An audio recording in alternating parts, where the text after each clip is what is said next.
there's no place like home for the holidays. And no matter how far away you roam, if you pine for the sunshine of a friendly gaze, for the holidays you can.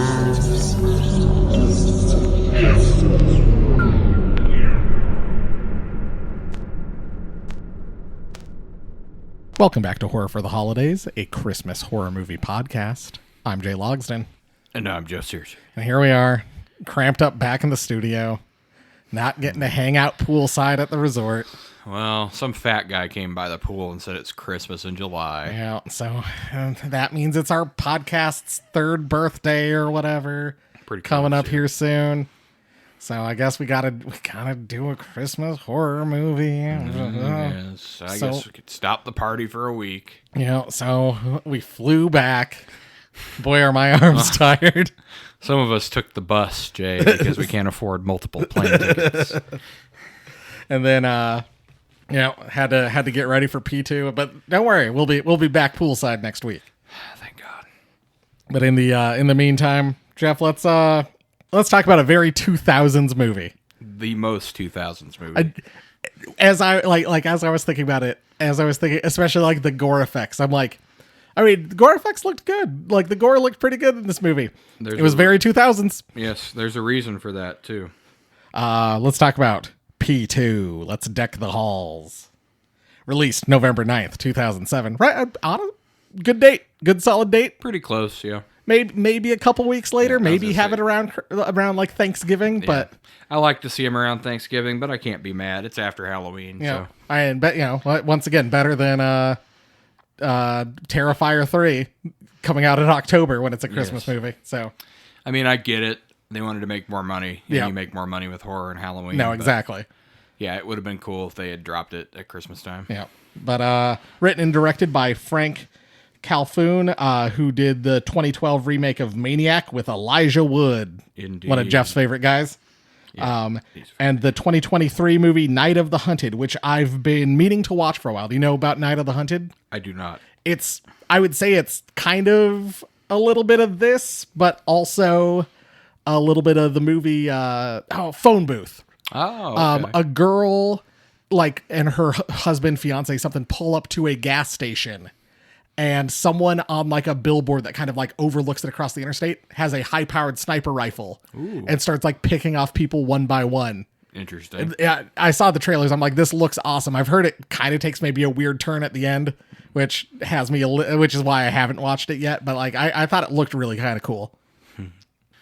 We've got writers Alexandre Aja and Gregory Levasseur, who did High Tension, probably their most famous movie. Well, and the 2006 The Hills Have Eyes, which I'm guessing is where the gore inspiration came from. I'd say those two. But High Tension, French New Extremity movement. Boo. And this kind of reminded, well, Jeff, you can't boo French horror movies. A French horror movie is one of your favorite horror movies. Happy birthday, Christmas. Happy birthday, Christmas. Well, people who don't know will know someday. Or go listen to our episode of Totally Rad Christmas. But I think you can kind of see the new extremity, like the high tensionness of this movie. Yeah, no, you could definitely tell similarities. Wes Bentley plays Thomas. Less said about him, the better, I guess. Yeah. Not Wes Bentley, about Thomas. Yeah. Rachel Nichols is Angela, and we will see her again in the 2016 remake of Inside. Speaking of French and New Extremity, the original Inside is a French New Extremity movie. Ah, okay. A quick note on Wes Bentley. In an interview I saw with him a couple of years ago, he said that the reason that his performance was so good in this movie is because he was actually dealing with a horrible drug addiction at this time. I was going to bring that up later on, yeah.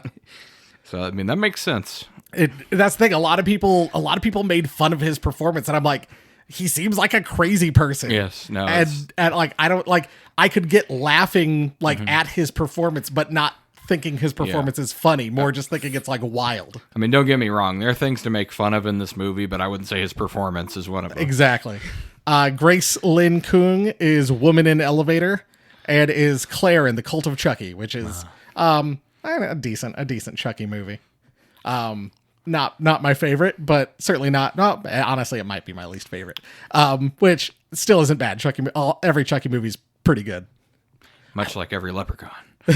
Yeah. More on that this upcoming St. Patrick's Day. Bathsheba Garnett is Homeless Woman. I assume the one who yells, "Help! He's killing me! Help!" Yes, which I found very funny. And she also plays the titular Vavitch in The Vavitch. Oh God, not the Vavitch. That's the only reason I wanted to bring that up. We don't have to speak ye olde English, do we, Jay? Oh, I'm so excited for Werewolf. We've gotten some more information about that today. Ooh. Philip Williams plays cop number 1, but more importantly, he plays Crutch in Jason X. Evil gets an upgrade. Awesome. Tagline: a new level of fear. Yeah, that's all right. Forgot Rachel Nichols, Jay. Oh, did I not bring up Rachel Nichols? She's our star. She plays Angela. I talked about Inside. I did mention Inside, the movie she's in, which is also, she is in another French New Extremity movie, a remake of a French New Extremity movie. She did most of her own stunts too. Oh, impressive! I did not see that. Budget $3.5 million. Box office $7.7 million. So I mean, by the logic that you spend your budget on promotion, this movie made $700,000. I was gonna say this seems like probably a break-even movie. Which probably did. Not the worst thing in the world, but not what you want. Where to watch currently? Pluto, Plex. Fandango. I did it on Prime, where it's free. I think you have to be signed up for Prime, but you can watch it for free on Prime. Yes, I watched it on Fandango with ads. And did you know that How to Train Your Dragon is now out, Jay? I did not, but yeah. Is there? Do we have some connect? Did we? Oh, is our kid in black phone? He's How to Train Your Dragon. Yes, he is. Yeah, there we go. Yes, he's How to Train Your Dragon. Yeah, he's the main character. God, I'm like my fucking dad. I don't know what's his name. Like Burp. Yeah, Hiccup. Hiccup. There you go. Yeah. I'm close. Yeah, I've never seen these movies. He's How to Train Your Dragon. It's like my dad when he'd be like, "Dad," my dad tried to meet me halfway. He'd be like, "Look at me, son. I'm a Teenage Mutant Ninja Turtles." Look at me, son. I'm Star Wars. Yeah, exactly. I'm a Star Wars. Personal experience. I remember this coming out in theaters. I did not go see it in theater. I would have been in college in 2007. So probably would have been tough for me to, as a poor college kid, to go see this in theaters. Mm-hmm.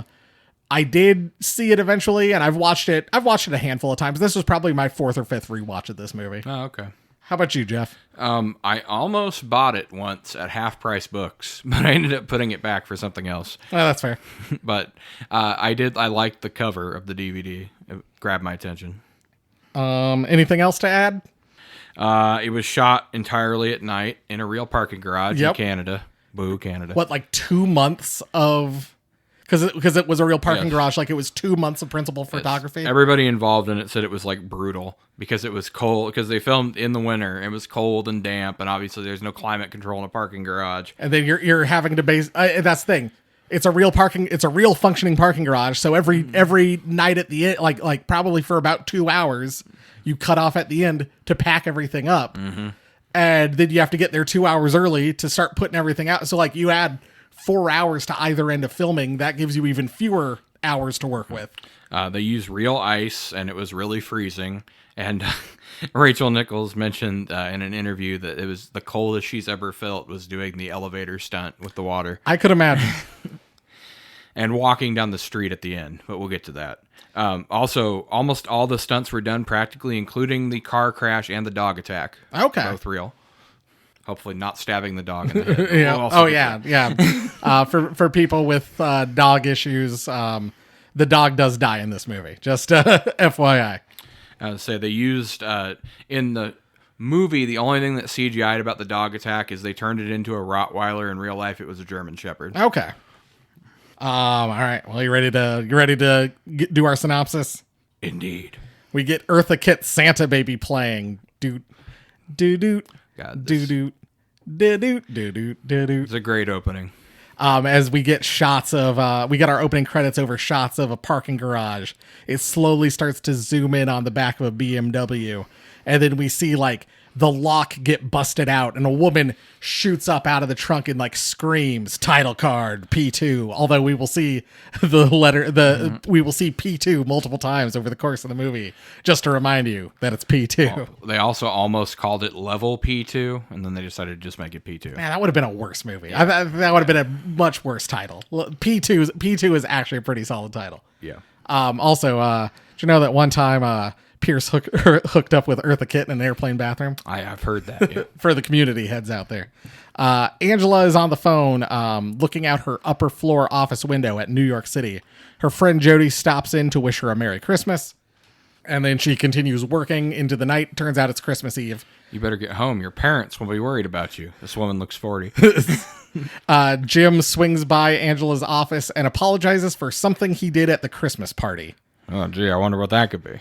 She then calls her sister Lorraine, and they talk about their Christmas plans and that she's excited to be there. Jeff, one of these days, are you going to apologize for the embarrassing thing you did at the Horror for the Holidays Christmas party? No, not until someone presents me with a cardboard box containing proof. Well, I've got this cardboard box with a secret string in it. I'm never going to pull that. Okay. I'm glad we were on the same wavelength for that. Time passes, and we see Angela finishing her work in the now empty office with just like a bit of Christmas decorations around. Mm-hmm. She runs into Carl, the security guard, who mentions the building will be closed for the next 3 days. That's important. A little bit, yeah. Although a review I read online, which we will get to for Close for Christmas, somebody complained about that line. Yeah. Angela then splits up from Carl after they go downstairs in the elevator and hits the button for P2. Said the thing. They did the thing. She gets to her car, but it won't start. She gets like armfuls of presents and like all of her belongings that she needs for her family, so she can go hail a cab. Do you think her car really wouldn't start, or do you think he sabotaged it? I think it was sabotage. Because I see a lot of debate about that in some of the reviews. No, I that in my memory there was a moment where he admits to maybe having done something or something happening. And I was kind of disappointed that I was like, oh, I must have misremembered that, because I remembered her car not starting. Yeah. But I didn't remember why. But like in my head forever, it's always been, oh, he messed with it. I was kind of wondering at the beginning, but then when he reveals all of the surveillance or whatever, I was like, he must have done it. The door to the elevator is locked, so she has to go to the parking attendant / parking security guard, because apparently they hire out different security for the parking than they do for the building. That was a weird point with this movie that kind of stuck with me. I was like, usually the building security is all the same company.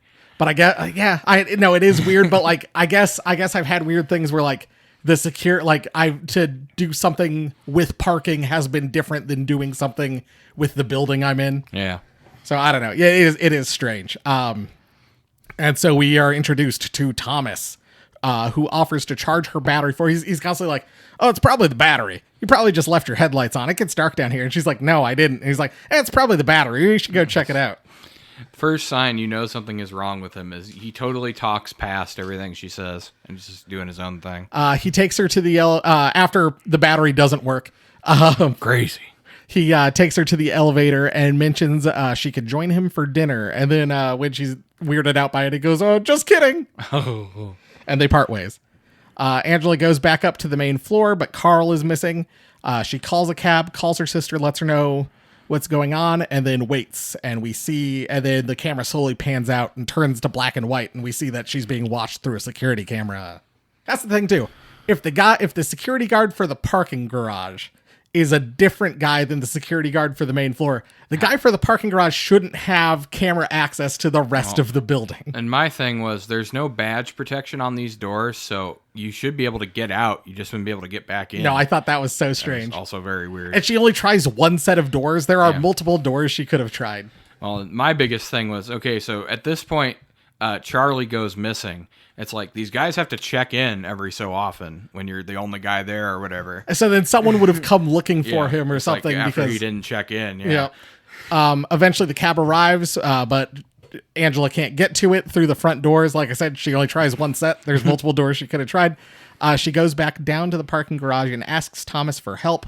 but the cab leaves and she tries to call, but she can't get a cell signal, and then all the lights start to shut off. So she uses her cell phone for light and as kind of looking around in the dark, and it's one of those old flip phones. So she doesn't have the handy flashlight that we have nowadays on our phones. These newfangled kids with their flashlights on their phones. Back in my day, you had a flip phone and you could only illuminate about 1 square foot. I was going to say 1 square foot in front of you. She trips and like drops all of her stuff, and as she's kind of picking herself up and dusting herself off, grabs her phone, and then we see Thomas illuminated behind her in the light. Dun, dun, dun. And he chloroforms her. Oh man, at least you didn't use the forget me stick. She wakes up briefly when we see Thomas dressed as Santa, and then she passes out again. She had a Santa suit because her dad was going to dress as Santa for her niece and nephew. Oh, he also says a very creepy line at that point, where he's like, "Have you been a good girl?" Yeah. She wakes up wearing different clothes, with her makeup done and her hair down, and her leg is chained to a table. Thomas acts like everything is normal as he prepares dinner while she is rightfully freaking out and asking what is going on. He then talks about himself, asks about her hometown, which we learn is Reedfield, and he asks about her hobbies, talks about how he likes reading and stuff, and almost like they're on a date. Yeah. And then he's like, "Would you fuck me? I'd fuck me." I would imagine if they had gotten. You kind of get that when they see the footage later, but She then says her boyfriend is going to get worried and show up and come looking for her, and Thomas's demeanor changes at that moment. He starts asking her a bunch of questions. He plays 20 questions because he knows she's lying. Yep. And catches her in a lie, and basically lets on that he knows way more about her than she's aware of. He's been paying attention to her for a while. And he's also like, what was it? What kind of car does he have? I don't know. A Toyota fast car. I thought that was a great line. I was like, okay. Thomas lists her whole family by name and then makes her call them and come up with an excuse for why she isn't there. And the whole time she is on the phone, he has his hands wrapped around her neck. See, and at this point, even if he had his hands wrapped around my neck, I'd be like, "A crazy pervert's holding me hostage." Yep. Or stab. Women have an uncanny ability, Jay, that men don't possess. Pretend like you're gonna have sex with him, and instead of stabbing him in the shoulder with the fork, stab him in the groin with the fork, and then he'll bleed to death. I mean, we saw that in Sinners, kind of. Yeah. Yeah, she should have, if she had just seen a movie that came out Yes. 17 years later, she would have understood how to get out of this Should situation. have done a Sinners. God, these more people need to do a Sinners. They really do. Thomas then oh, nope, that's later. More directors also need to do a Sinners. At this point, Thomas does this incredible rant, Jay. Yeah, he does multiple incredible rants, but he gives Angela a VHS tape for Christmas. He gives her a present, and he's like, "Aren't you going to unwrap it?" And eventually she does, and it's a blank VHS tape. And then he puts it in the VCR, and it is footage of Jim trying to force himself onto her at the office Christmas party. Once again, why does he have access to this footage? Well, and it's like, I understand he's insane, but literally all he does is try to kiss her, and then she pushes him away. That's all that happens in the elevator. He's like, "Oh, you done fucked up now, buddy." Thomas then says, "Want to go for a stroll," and undoes the chain around her leg. And Angela stabs him with a fork and tries to escape. But Rocky, the dog, kind of freaks her out, and she gets tackled by Thomas and gets handcuffed this time instead of leg cuffed. And then Thomas goes, "I need to show you something." That's it. We're changing cuffs. They get in his car, and Angela says, "I thought you said we were going for a drive. Why are we going down, Tom?" Which I just thought was such a well-delivered line. And then his headlights illuminate Jim tied to a rolly chair with tape around his feet and hands and mouth. Where are we going, Jay? What do you think about that, Jay? Please don't do this, Jay. Yeah. She does the thing where she tries to identify with the kidnapper by constantly referring to him by name, Tom. which then he freaks out about. I've read the psychological books.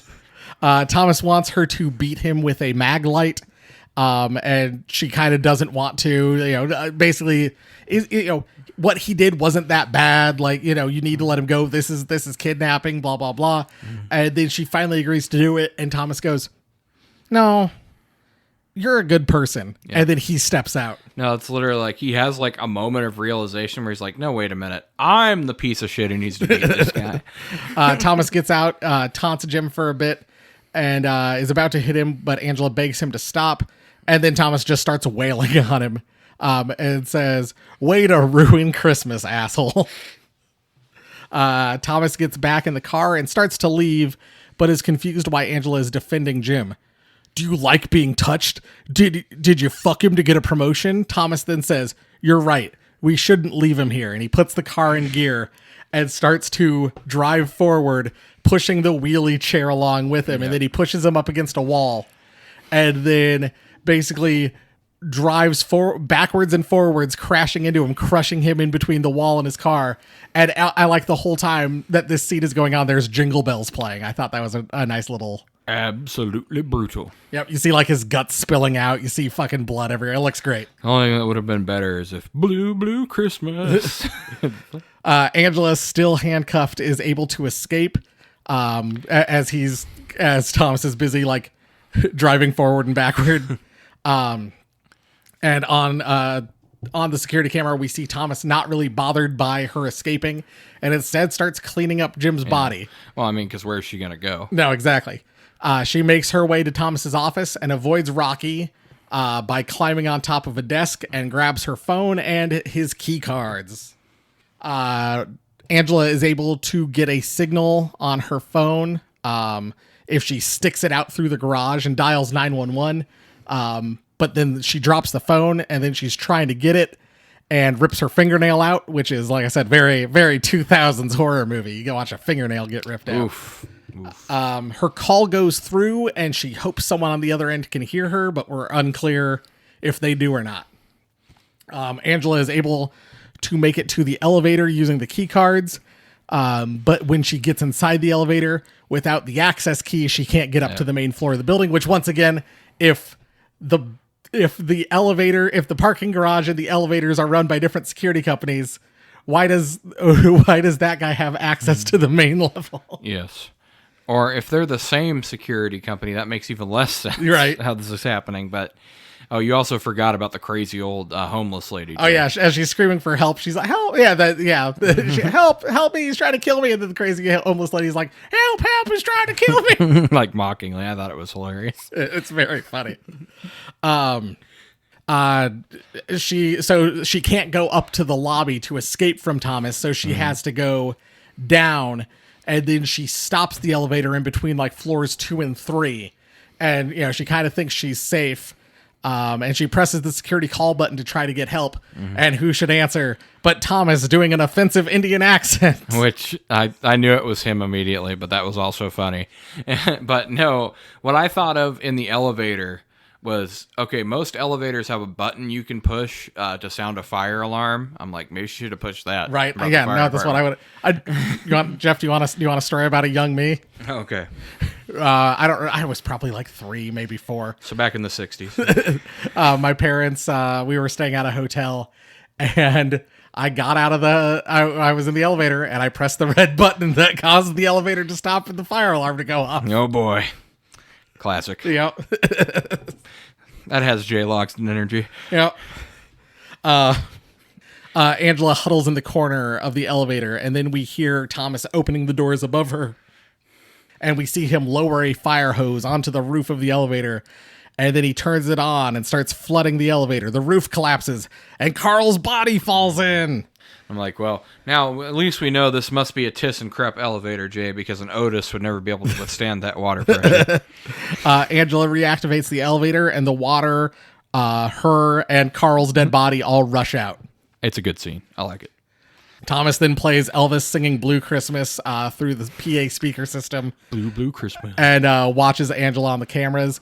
Angela realizes, I think this is like her first kind of realization of the cameras, goes and grabs the fire axe from the fire thing that was that was used to flood the thing, and proceeds to start breaking cameras. And this was a question I asked. Why aren't the police paying more attention? Because they should have. They drove past a broken camera, several of them, because he has to flip between feeds to keep track of the police car later. How do they not notice those things broken? Right. She gets to Thomas's office, and he's not in there, but there is a video playing of him like changing her clothes, doing her makeup, and like caressing her body. Oh God, your skin is so soft. He does say shit like that. And then she smashes the TV with the axe. She sees the police arrive on camera and tries to get them to help, only to run directly into Thomas, who tases her and knocks her out. Twice too, to make sure she's really down. And then I saw an IMDb goof that's like, being tased doesn't knock you out. But I guess like that coupled with stress and blah, blah, blah would. And it's like, if you understand why it would, then you understand that this isn't a goof. She also took a lot more of the taser charge than you normally would because she was soaking wet. I just thought it was such a fun, like, and then I think it was like improperly regarded as goof, which No, that it both is improper for that reason and because she was soaked to the bone, literally with hose water. Thomas cleans up real fast as he is covered in blood, and then lets the cops in. As they drive, we see Angela trapped in the trunk of her BMW, the beginning of the movie. And see, this is why I wondered why the cops didn't notice the broken cameras, because they're suspicious of him. They don't believe him or whatever when he says there's nothing going on.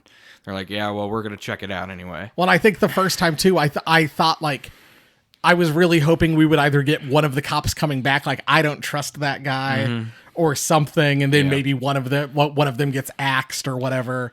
And like, I was kind of disappointed. Like, no, there's no real like being like, no, I don't like. We should double back. I don't trust what was going on there. It's like the real New York cop, Jay. He doesn't really seem to care, but his partner is suspicious the entire time. He even mean mugs our main villain here at the end before they leave. But we get Santa Baby once again playing over the PA system, and we as the police car, but also Angela's car is being watched through the security cameras. Mm-hmm. Yeah, he's trying to make sure she doesn't get out, and I'm assuming he started playing the music in case they might hear her. I think that was the idea. Yeah. We see Angela bursting out through the trunk, just like the beginning of the movie, and she tries to run to the cops for help. But she is too late. They are just like the door is closing and they are just leaving. And that's another thing. It's like they just pulled out. Their windows are down and sound carries in a parking garage. It's like they didn't hear her yell, "Please stop! Wait, no!" Yeah. And Thomas has already let them out, and he's standing there with Rocky, and Rocky's barking and pulling at the leash. Also, and he lets him go. Inaccuracy, Jay. Cops didn't shoot the dog. They definitely would have shot that dog. She uses the tire iron to bust out a window as she's being a window of a car as she's being chased, and then Rocky jumps in after her. And after fighting for a brief moment, she stabs him in the head with the tire iron. Oof. I was like, God, you couldn't have just beat him with it a little bit? We learn that these are rental cars as she walks up to like Big Apple rental or something like that. And she gets into the rental car office and calls 911, but all the lines are busy. Oh, no. She breaks out a bunch of car keys, trying to find, I think, to have one that she can drive away. As Thomas is kind of making his way around the rental car agency, and he finds Rocky's body in the back of the car, which causes him to freak out even more. And then while this is going on, and Angela's also trying to call the cops, she also finds like a nail file and is trying to pick the lock to her handcuffs. Thomas goes inside, but can't find Angela. And we get a scene where, the classic scene where she's hiding and you think, oh, he's going to find her. Yep. And then he opens the door and she's not there. And then she's behind him. Classic horror movie scene. Sprays him in the eyes with some kind of like cleaning solution. Yeah. And see, that moment would have been when a normal movie ends, but this one, it's going to continue. She then puts the tire iron in the door, which kind of locks him in there. So she has time to find the car with the pair of keys she stole. And we get a scene where Thomas is throwing chairs at a window, but every scene, the chairs are set up differently because there was no continuity person on staff to point this out. Only real sickos like us, you would even notice that, Jay. So there's so many just like small continuity things, and it's one of those things where it's like, yeah, no, you're absolutely right, but I am that kind of sicko. I'm coining the term "spirit Halloween sicko" for what Jay Loxton. Angela's able to get into a car, drives away. Well, While she is poorly drives I away. was gonna say drives away. Woman drivers, am I right? I was actually thinking about making that same joke. No, she keeps like crashing into one. Yes. Her hands are I mean, handcuffed. I understand. It's probably because of everything that's happened to her, but yes, it was a ridiculously bad escape attempt by car. She almost gets to the garage. I think she plans on ramming it, Yeah, only to get T-boned by Thomas. and a nasty T-bone too. Yeah. She flips her car.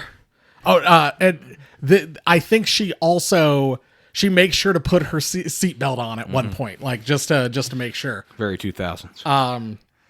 But yeah, her car gets flipped and the horn starts blaring. Yes. So Thomas gets out and he's like, oh, are you hurt? Like, let me help you. Like, and he pulls her head back off the blaring car horn, and her eyes open up and she stabs him in the eye with the nail file. I was like, should have went for the neck. But also very 2000s horror movie.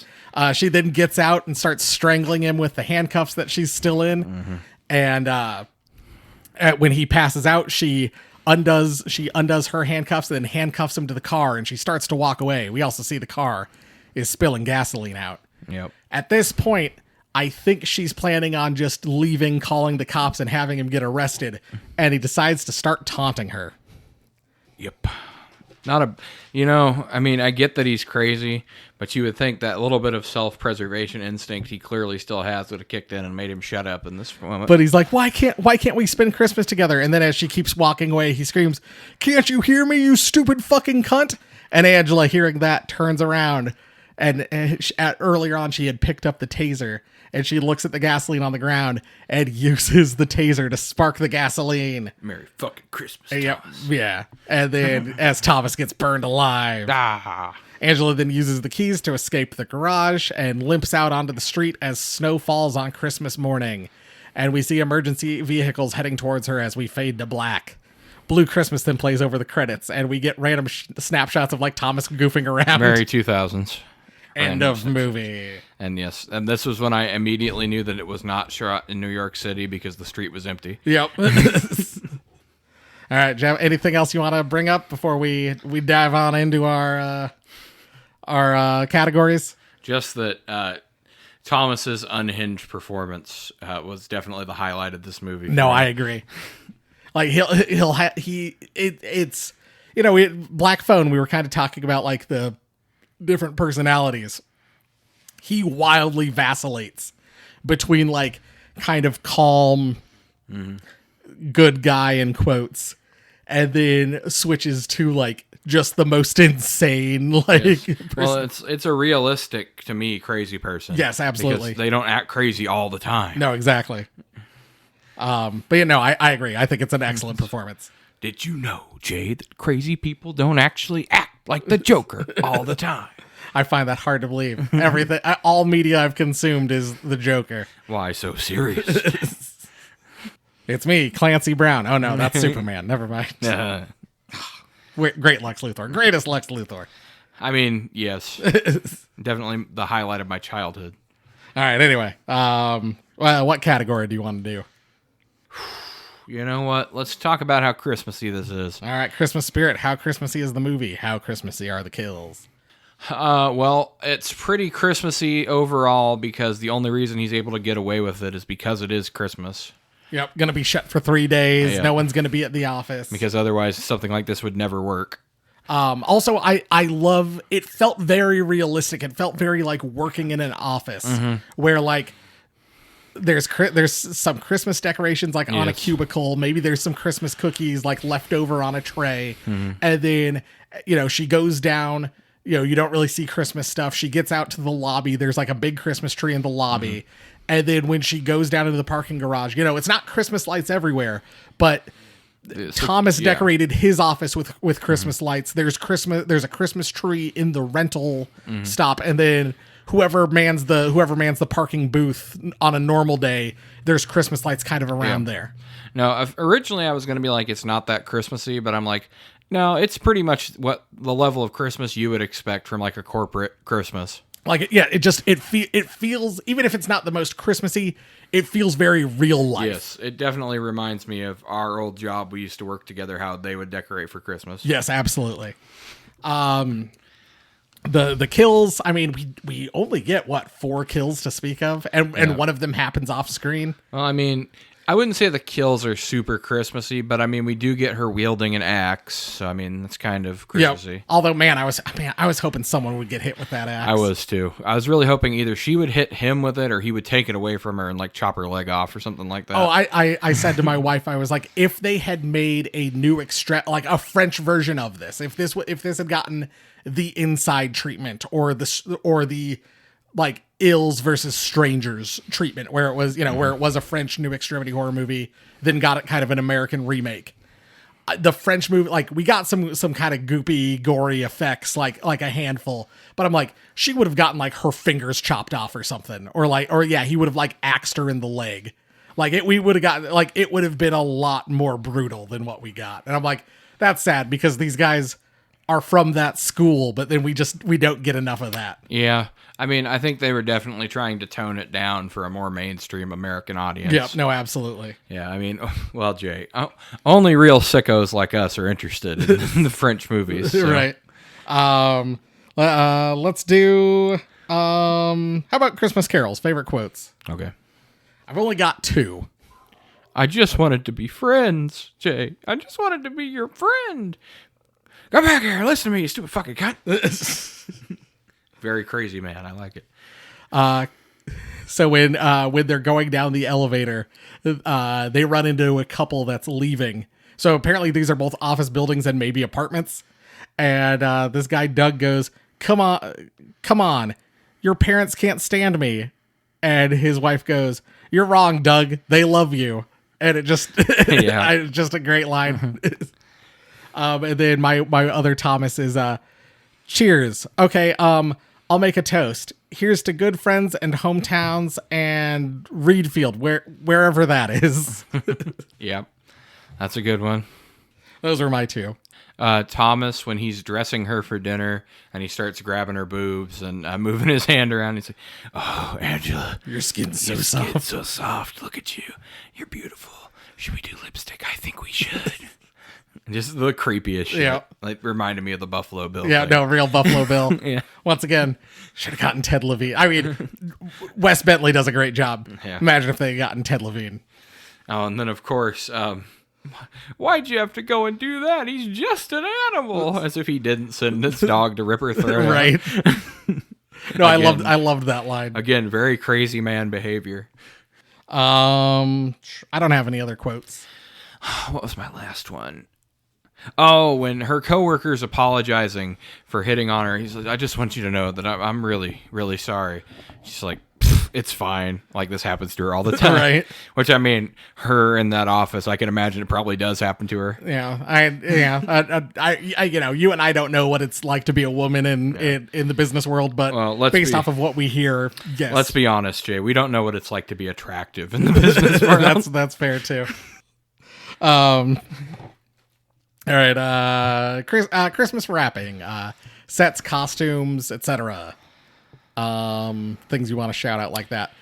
Good gore effects, like I said, felt very, very 2000s. Yeah, I like eye getting gouged out, and you see the eyeball getting ripped out, fingernail getting ripped out. The car crash was cool. I like that. Set up well. Obviously, they must have done some kind of blocking to make sure the car didn't smash up the garage too much. I liked when not only does he dress up like Santa for that little moment where she's awake, but then he keeps the jacket on. But then when he realizes he still has it on, he like flips it off real quick. But I liked him in his security guard uniform with just the Santa jacket on. I thought that was a good look. Yep, that was Jay Logston coded for me. And a very good Santa outfit. Yes, I was gonna mention that. It's like he looks really good as Santa. Like we've had some real shitty killer Santas, and that is an excellent and that is an excellent Santa outfit. I was gonna mention that. Even the beard was really well done. Honestly, might be one of my favorites, which is nuts. And yeah, I say crazy because it's only in the movie for like 5 seconds. Yep. But I guess that shows you the attention to detail they took. And then proceeded to miss multiple things when it came to continuity.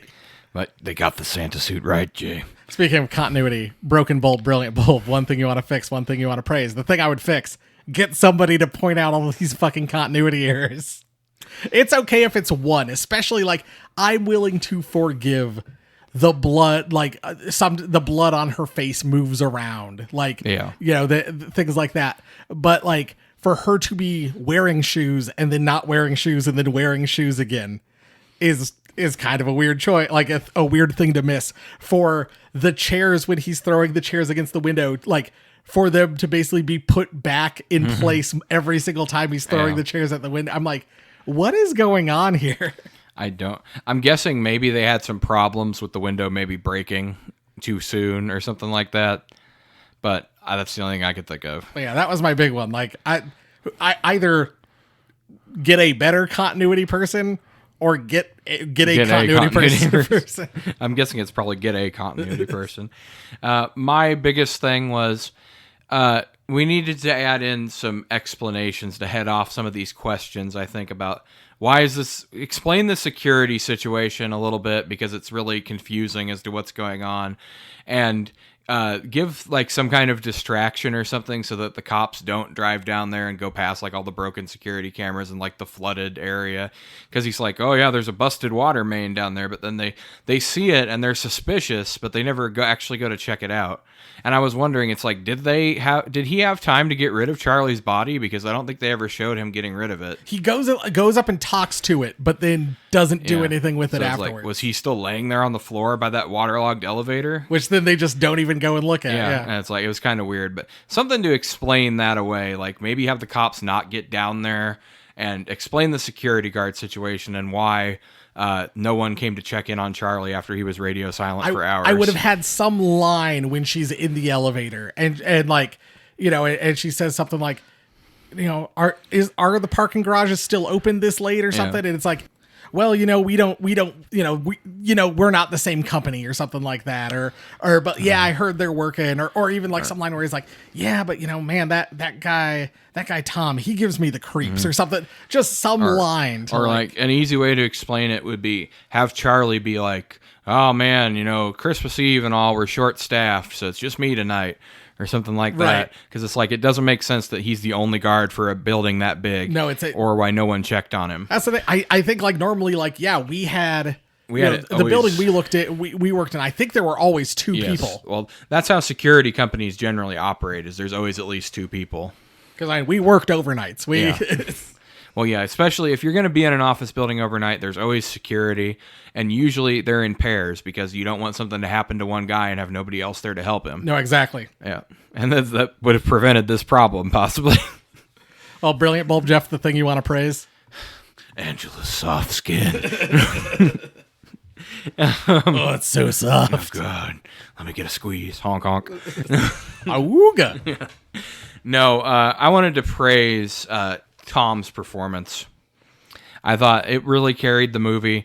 At points where I thought the movie was getting boring, he would then bust into some kind of crazy rant or fly off the handle about something out of nowhere and kind of pick the momentum back up. Because there were some moments where I thought it was kind of starting to drag, but then he would do something else crazy.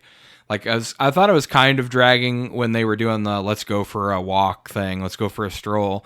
But then when he gets down there and you see that he's already got that guy wrapped up and ready to torture him, it's like, okay, now good, it's picking back up. Or like when she starts running away and then he can't find her for a little bit, I'm like, okay, well, this is kind of getting boring. And then he throws the fire hose in the elevator. There's like, it's not 20 minutes together, but I would say on a whole, there's about 20 minutes of this movie where you're kind of like, oh, we're getting we're slowing down here a little bit. Like, can we pick up the pace? I think if they had a weaker actor in the villain role, I don't think it would have been as good of a movie. But he's able to carry it, and as we found out earlier, maybe not entirely on acting ability. Could have been some legitimate problems. Right. But, I mean, it makes him seem more unhinged, so, I mean, it helped the movie. My brilliant bulb is the idea is the trapped in a parking garage at Christmas time. You get the as you and I always say, I know this is a little more of a thriller than it is a slasher, but you know the thing you and I always talk about is like put your slasher villain someplace different. Mm-hmm. How many times have we basically seen this plot but in a cabin? Yep. Or like in a hotel maybe. And it's like, or, you know, like I'm thinking like the Bates Motel or Vacancy, like, Just in a house. yep. Like how many times have we seen that versus, oh, they're in a parking garage? Like, it's something new. It's something different. Even if it's kind of by the books, I admire them actually like not putting this in a cabin, not doing a Lake Alice, like instead doing something much more, a more interesting place, a different place to set one of these movies at.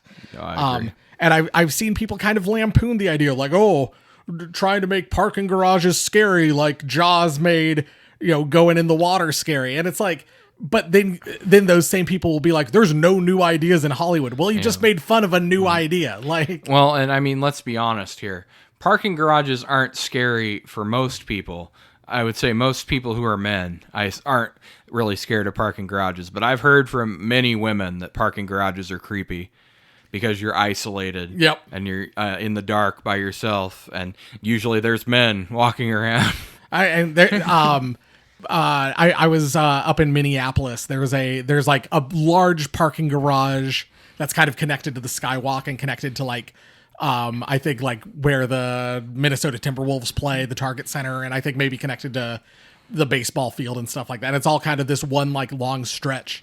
And I had left something in the car like after, it was late at night, and I like we were getting done for the night, and I was like, oh shit, like I left that in the car, and I went to go creepy, like, oh yeah, creepy fucking parking garage. No, like, I mean, after hours, I mean, it's definitely creepy in there.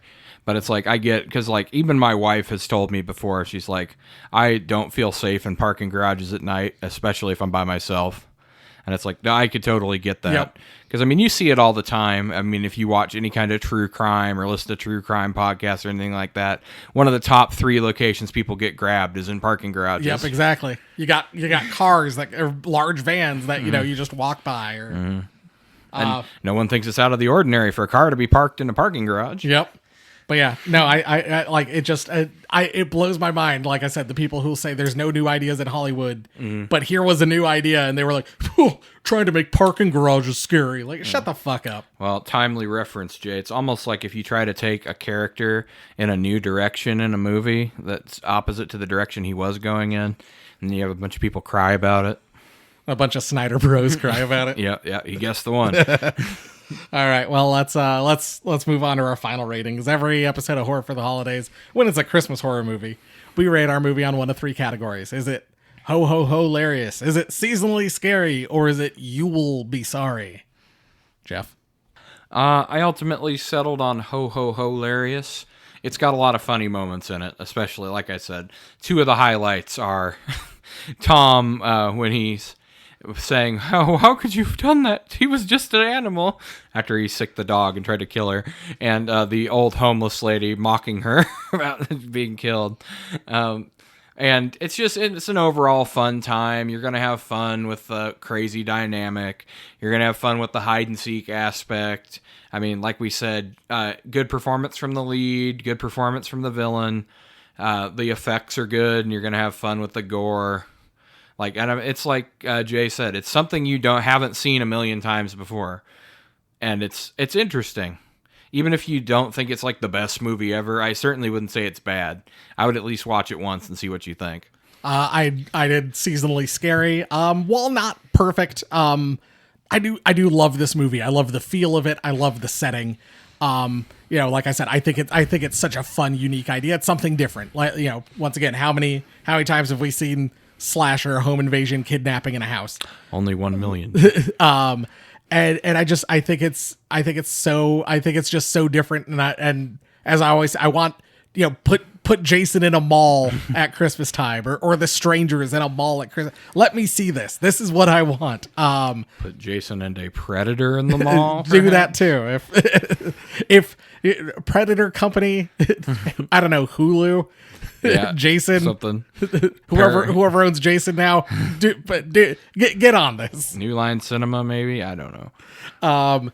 But at the Christmas, when you see, like, the world kind of feels lived in a weird way. Yes. Like people who understand that when it's Christmas at an office complex, like, no, there's not going to be Christmas lights everywhere. You're going to get the one crazy person who's going to like decorate their cubicle for Christmas, and then most of the other people, they might put some garland up, or they might like hang like a little like wreath, but like you're going to get the one guy who, has all the windows of his office covered in Christmas lights and is playing Christmas music over the PA system. Corporate's going to put out a few things, tree in the lobby, that kind of thing. Yep. But there were issues with the movie, both, I think, like I said, continuity. Obviously, the 2 months that it took to film the movie probably didn't help. Wes Bentley's substance abuse might not have helped a ton with some of the other things going on. But I love that it was actually filmed in a parking garage, and I just, like I said, I think it's such a cool, unique idea, and I honestly, this is one of my favorites. Not, I wouldn't say like top 10, but top 15, top 20, probably. Not only filmed in a parking garage, but a Christmas movie actually filmed in the winter. Yep. Which, so many of them we watch were like, Halloween was filmed in the summer. It's clearly summer. In California. Yes. There's no leaves. There's no leaves on the ground. Or what, Jack Frost, where it's Christmassy on the ground, but all the trees are free of snow. I know. That always gets me. Well, Jeff, did you stop to think, we don't know what we're talking about? I guess we're getting clothes for Christmas. No, Jay, I never think that because I'm a real movie critic, remember? Oh, yes, you're The lion does not concern itself with the opinions of the sheep. A self-professed cinema expert. Yes, I am. 1 out of 10 stars. Awful. Bad acting. Actually, it was overacted. The movie was so bad that it was funny. But even that became tedious after a while. It's really not worth the watch. Really? Out of all the movies out there, to give this a 1 out of 10. 0 stars. Die Hard in a parking garage with a head injury. Not at all. This is remotely close to Die Hard. Imagine Die Hard, but John McClane is a barefoot investment analyst with no survival skills, and Hans Gruber is a gaslighting pervert in a rent-a-cop uniform who reads treatises on philosophy to his hostages. That's P2. The movie commits the cardinal sin of horror. It's boring. Yeah, we're stuck in a parking garage for 90 minutes, fluorescent lighting, soggy concrete, and a villain whose evil plan is have dinner with a woman who's never smiled at him once. Wes Bentley delivers a performance that swings wildly between twitchy loner and sleepy-eyed weird uncle. You're never sure if he's about to murder Angela or ask her to help him install a printer. That's what's creepy about him. Meanwhile, Rachel Nichols is forced to scream, sob, and crawl around in the wet dress while the script gives her the intelligence of a houseplant. This is a movie where a woman sets a man on fire and yet still manages to feel slow. At one point, they get in a car wreck, and it somehow feels like he almost fell asleep while behind the wheel. Verdict, P2 stands for Please Perish. All right. I think wouldn't that be like P squared? I guess. 2P? I don't know. 1 out of 10. Save your $10. So clear. Oh, November 10th, 2007. This is a literally like day of review. Wow. I think we've seen this movie about 1 million times before. Dainty late 20s female outsmarts her captor. The only twist this time around is that it's in a parking garage, which makes it different. That's the creative part. It smells vaguely of Wrong Turn, Black Christmas, etc. I wouldn't say it's either of those, but okay. It smells of it, Jay. Maybe Black Christmas 74, but I assume they're by naming Wrong Turn and by talking about this, I assume they're talking about Black Christmas 2006. It reeks of it. There were several scenes in which you wanted to yell out to her to just do the obvious thing, which would end the movie far too early, of course. What's the obvious thing? I'm guessing he's probably like trigger the alarm or something like that. But I mean, you have to suspend your disbelief in a movie. Yep. And the acting could use some work. I don't know. I thought it was well acted. Yeah. Rather than add more to the plot itself, they filled it with blatantly poised scenes of her cleavage. Well, I'm not complaining about that, but some people might. A few scenes were downright illogical. Proceeds to not list them, but a few scenes were downright illogical. And to top it off, if you're an animal lover, there is a completely unnecessary scene in which she murders a Rottweiler with a tire iron. I don't know if it was unnecessary. I mean, the dog was trying to kill her. All right, Jay. 1 star, frozen turkey in the elevator. All right. P2 is a film that confuses setting with substance and mistakes silence for suspense. It's 98 minutes of hallway echoes, cold cement, and Christmas music desperately trying to disguise the complete lack of tension. The concept had promise. A woman trapped by a stalker in an underground parking garage on Christmas Eve. But instead of a tight, claustrophobic thriller, we get a meandering slog where nothing escalates logically and every twist is predictable halfway through the first act.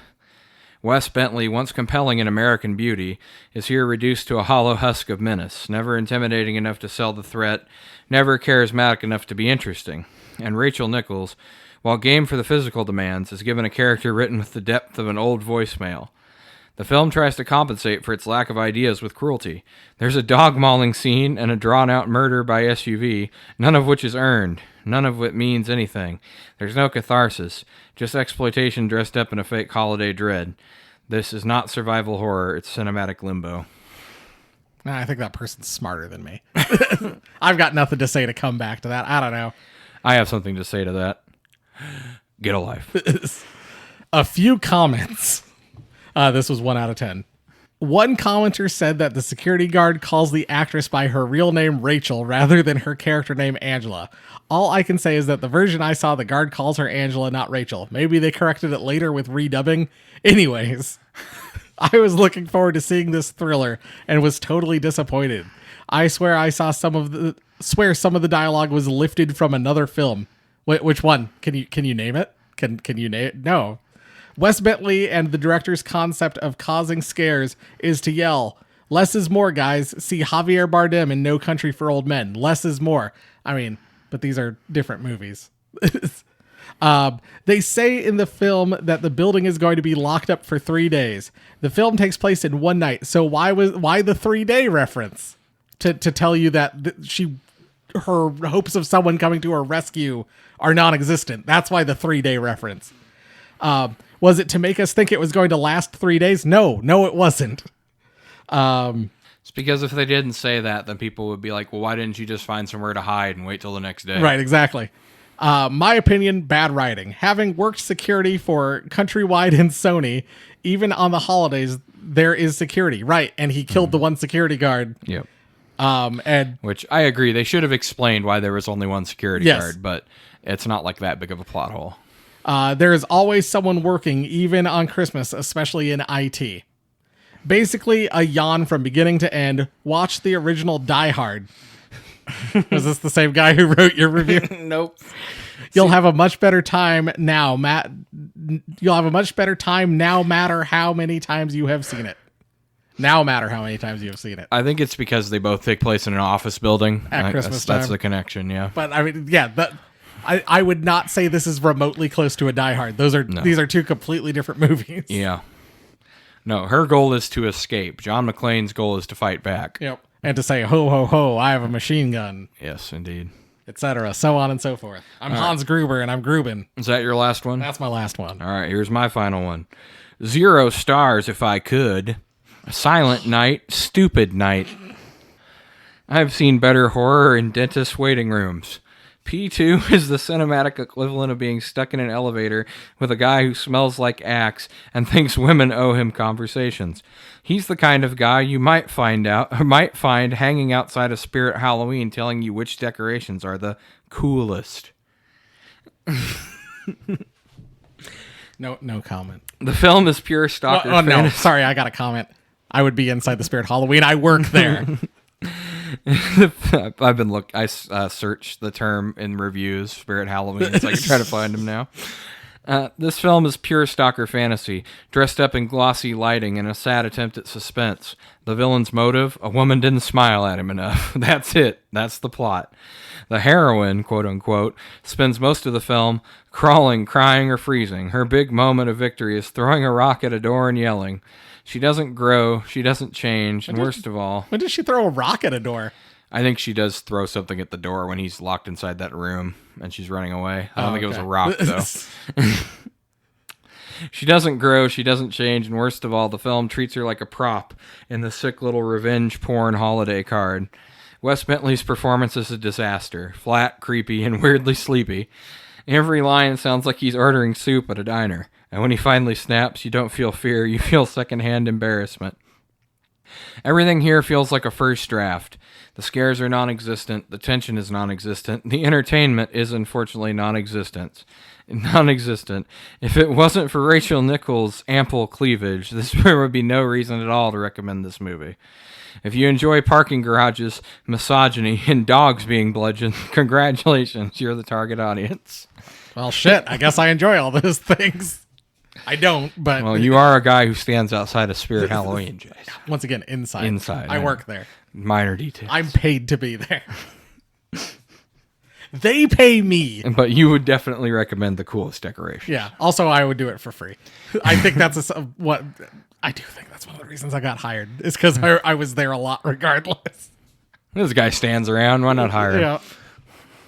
But yeah, apparently we're critically wrong about this movie, Yeah. Jace. That's the thing. Like I said to you before we started, this has like 30% on like Rotten Tomatoes, which is wild. Like both critic and audience, which is wild for a movie that I see recommended all the time when people are asking for Christmas horror movie recommendations. No, see, people are giving it like a 3 out of 10 or whatever. It seems like the average is 3 out of 10. Then, of course, there's the worse and the better. I'd say it's like a 6. Yeah, I was going to say, I would give this movie like a 6 or a 7, probably, on average. It's definitely not a 3. Well, Jeff, let's take old Thomas here, Tommy boy, Yeah. and put him on our naughty list. I don't know. He's I pretty ineffectual without a car. Yeah, he kills 2 people. Yeah, I mean, you could assume he killed Charlie, but it's not really clear how. And, of course, the guy he ran over. I was gonna say, is he higher? The person I want to compare him to instinctively is Luke from Better Watch Out. Ah, okay. But I think Luke would be so much higher. I think Luke would kill him. Oh, yeah. Luke, he would turn the parking garage into a maze of traps for Yep. this guy. But like, I mean, he's better than Terrence Shade. He's better than what's her name in Hope, Faith, Honestly, I put Charity. him, I kind of want to put him down around the level of like a Santa Claus or like Ooh, that's a good spot for it. yeah, He's that's very. it. Yeah, you're right. I didn't even think to compare him to Santa Claus. That's. because he's like he can be dangerous at times, but he's also bumblingly inept at times. I think I'd put him just above Santa Claus. He's the Yeah. kind of guy who would like, if he got pushed down a flight of stairs, he wouldn't just get back up and start. He would find a different way to torment the person, not Yeah. just try to do it again. Yes, I say he probably would not run directly back up the same stairs. Yes, but yeah, I think that seems like a good fit for him. All right. Well, Jeff, it's time for a little bit of this. Garbage day! Huh? No!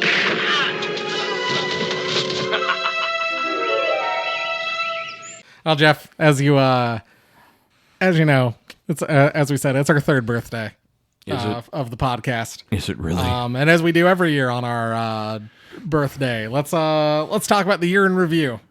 Gods, has it really been 3 years? I think we're going on 3 years. Yeah, we are. Favorite episode of the last year. Of the last year. Well, As someone who like does the editing, I did really enjoy Return of the Living Dead. Yeah. I thought that was a really no, fun episode. I had a lot of fun with that one. I mean, I had a ton of fun with Krampus versus Bigfoot. Oh, I know you did. And listening to Jay suffer back on the recording was also an extra treat for me. I'm trying to think. Not one that I wish we had tackled differently. And I think the record would have been more interesting and might have been our best episode. Would have been because you and I talked a lot about A Creature Was Stirring before we started recording or before Yeah. we started the episode. And there's a lot of stuff that like I think you and I had both kind of like talked it out, and I think it would have been more interesting if we hadn't done that and If we we had had the said talked it out on the air. Yes, we're bad about that sometimes, having the conversations that should be on the podcast before we start. Yeah, and so like that was one where I was like, I was because I had pressed record, but it was not in the. There was no way to like fit it into the episode. Yeah. And I was like, oh man, I wish I could find a way to fit this in because like it would have made, like, I think it would have made such a more interesting conversation. We'll have to watch that in the future then. You know, but yeah, that was one where, like, if that had happened, it would have been our best episode. But speaking of best episode, favorite movie we watched. That one's tough. Oh, in the last year, I mean, we've seen so many good ones.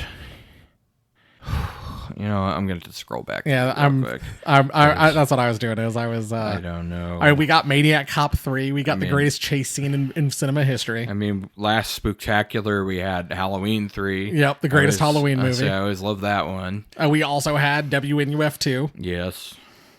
We also had Terrifier. Yeah. I don't know, though. I prefer 2 and 3 to that one, so I'm probably not going to rank that one.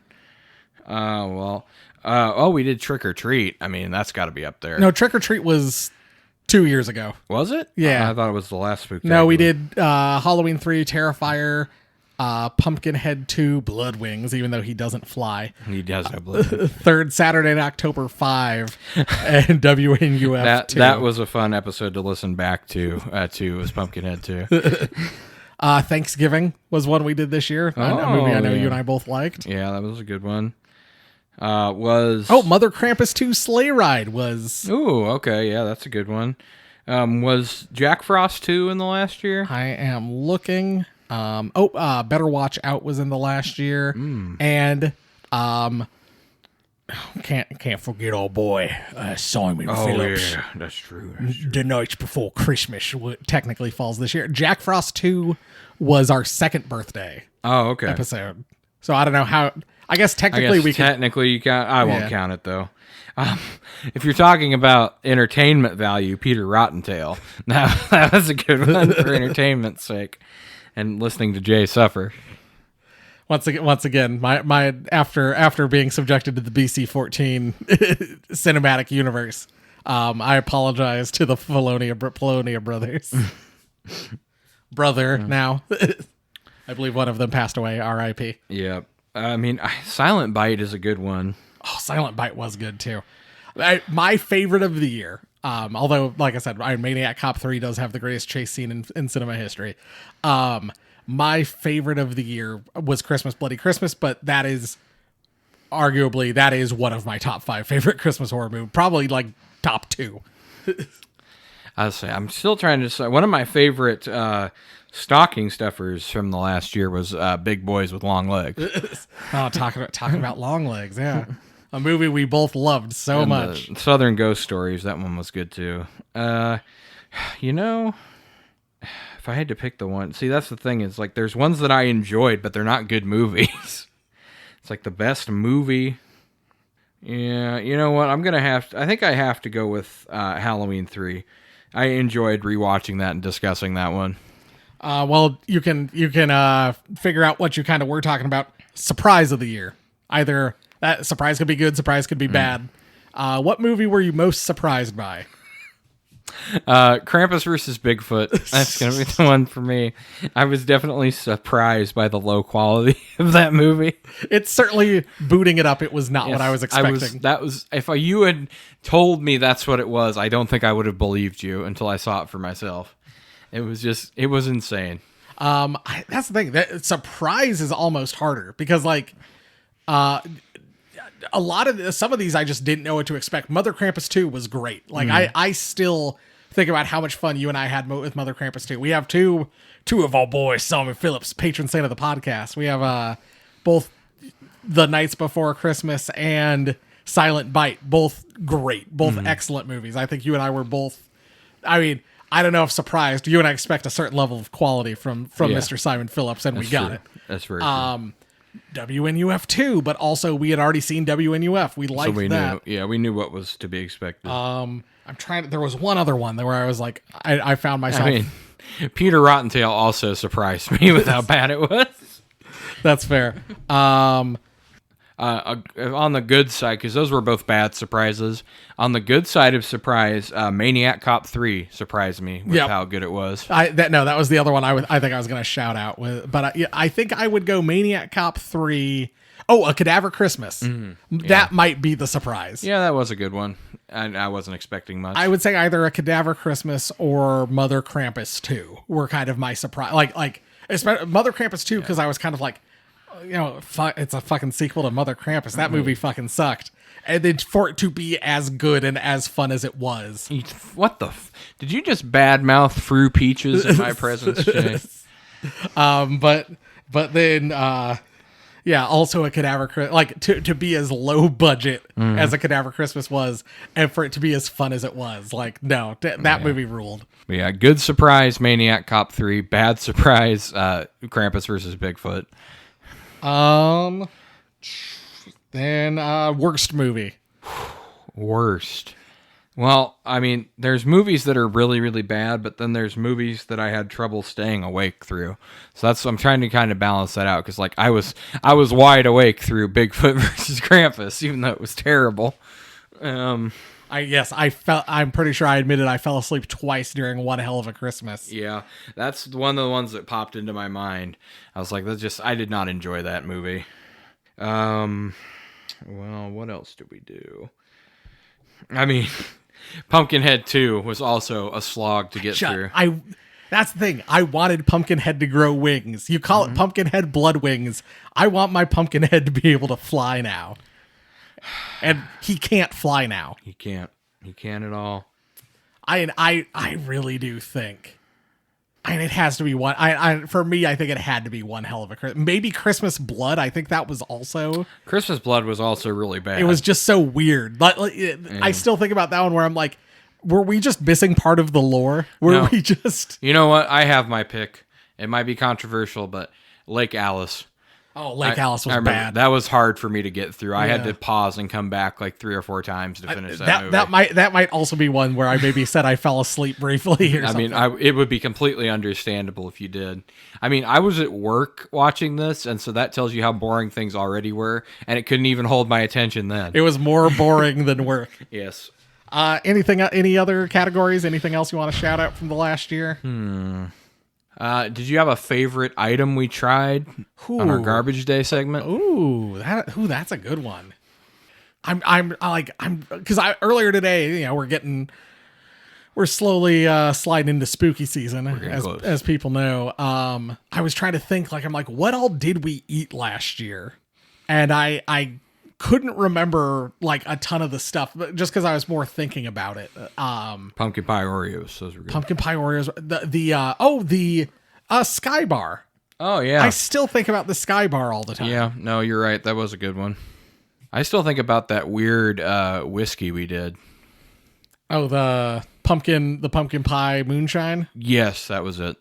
It's like surprisingly good. No, that was way better than I thought it would be. Yeah. Is there anything else? I want to say Sky Bar was probably my favorite thing. I could agree with that. I still remember it. Yeah. Every time I go to like an independently owned candy place, which I've had no luck so far. You guys got Sky Bars? No. I'll buy a couple Sky Bars if you guys got them. They do not. So far I've had no luck, but if they did. If only. I'm trying to think. Anything in the new year, what are you do you have anything you're excited for? Without potential spoilies? Excited for. Oh, I could announce my compilation of Southern ghost stories I'm doing for the Spooktacular this year, Jay. Oh. I'm calling it Uncle Pigknuckles Midnight Tales. He's a spirit of the swamp, Jay. I love it. I mean, in general, I guess not necessarily for the podcast. Although, I mean, I am excited for the vague trip that we're going to be doing in September. The trip. Yeah. Well, more news on that to come. But also, I mean, movie wise, we've still got Return of the Living Dead. We've still got Silent Night, Deadly Night remake to come out, and we've still got potentially Thanksgiving 2. Also, I'm excited for Jimmy and Stiggs, the new Joe Begos movie. That looks wild. Yeah, it's like dudes versus like metal dudes versus aliens is what it looks like. We got the new La Martina project coming out. Oh yes, yeah. I got word that shipped out the other day, so okay. should be here soon. But yeah. But other than that, I mean, yeah, I'm excited for Frogman, the movie we're going to be doing next week. Indeed. Back to the pool. Well, Jeff, if you thought you were going to get out without eating anything. God, he's got something in a bag. Oh, Jeff, do you want what's in this bag? I don't know. An M3gan cookie from Insomnia Cookies. Oh, you found him. I did. I went down and I was like, do I just ask for all the M3gan cookies they'll give me? And no, I instead got like a mixture, but all I wanted was the M3gan cookies. Smart. Hide your real desire. So there's sugar cookies, and then they've got like a buttercream center. And they've got pink sprinkles and pink buttercream. You know what I have to say to this, Jay? The bitch is back. In cookie form. No, it's good. I like it. Hold on to your vaginas. It's not overpoweringly sweet, which is good, because some cookies go way too heavy on the frosting. I know we haven't been able to do a M3gan 2.0 review, but I'm sure it'll be coming at some point. I'm actually, the day we are recording this, I'm seeing it in theaters later tonight, so It's coming. it's right around the corner. Well, happy birthday to us, I guess. Pretty good cookie. I ate M3gan just like I ate Selena Gomez. Wild. But Jeff, if you thought that was all, if you thought if you thought I'd forgotten, I remain the game master. Oh no. And Jeff, I've got a riddle for you. Does it rhyme with illness? Fuck Mary Kilmus. Linnea Quigley as zombified trash. Linnea Quigley as Denise, Silent Night, Deadly Night. Linnea Quigley as Nadine, Pumpkinhead 2. It's the Linnea Quigley fuck Mary Kilmus. I'm gonna marry Silent Night, Deadly Night. I'm gonna fuck Trash Zombie, and I'm gonna kill Pumpkinhead 2. I mean, Pumpkinhead 2 was so unmemorable. Yes, she's getting Kilmust. That was the thing. I had to make it zombified trash, because if I made it regular trash, I knew what your answer would be. Mary. So I was like, we gotta at least make it a little interesting. I mean, well, if the fact that Jeff and I haven't been turned into zombies already over at the pool. I want to know what it feels like to be dead, Jay. You ever wonder what it feels like to be dead? No. Well, yes, very Jay Logston. Oh, my boy Spider. My boy Demon. Spider Demon, he hates enchiladas, and Trash takes off her clothes again. Yep. Get the spotlight. Oh man. I think those are solid answers. Like I said, I had to arrange it in such a way where you couldn't just pick Trash. Nancy has to be Kilmust. It has to be done. Oh, good old Nadine. Oh, Nadine. I do want to point out though, I believe the other day we were talking about, I think on the Silent Night Dead, or no, on the Return of the Living Dead episode, I did say I'm pretty sure her name is Denise, but I wasn't positive about that. Turns out I'm 100% right. Nice. I know my Silent Night, Deadly Night. He's a real movie critic.